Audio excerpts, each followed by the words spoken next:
একজন ইমানদার ইমান লাভের পরে, ইমান আনয়ন করার পরে সর্বপ্রথম তার উপরে যে আমল ফরজ হয়, যে কর্তব্য তার উপর দায়িত্ব হয়ে যায়, সেটা হচ্ছে সালাত, নামাজ।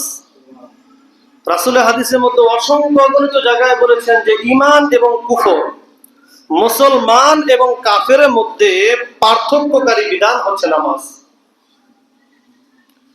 কোন ব্যক্তি নামাজ পড়ে তাকে নির্দ্বিধায় বলা যায় সে মুমিন, নির্দ্বিধায় বলা যায় মুমিন। কারণ কাফের মুশরিক নামাজ পড়ে না, একমাত্র মুমিন নামাজ পড়ে। কোন কোন ফুকাহায়ে কেরাম বলেছেন যদি কোনো ব্যক্তি নামাজ না পড়ে তুমি তাকে মনে করো সে কাফের হয়ে গিয়েছে, ঈমান থেকে বের হয়ে গিয়েছে। এক হাদিসে আসছে মান তারাকা সালাতা মুতাআম্মিদান ফাকাদ কাফারা, যে ব্যক্তি ইচ্ছাকৃতভাবে এক ওয়াক্ত নামাজ পরিত্যাগ করলো সে স্পষ্ট কুফরি করলো।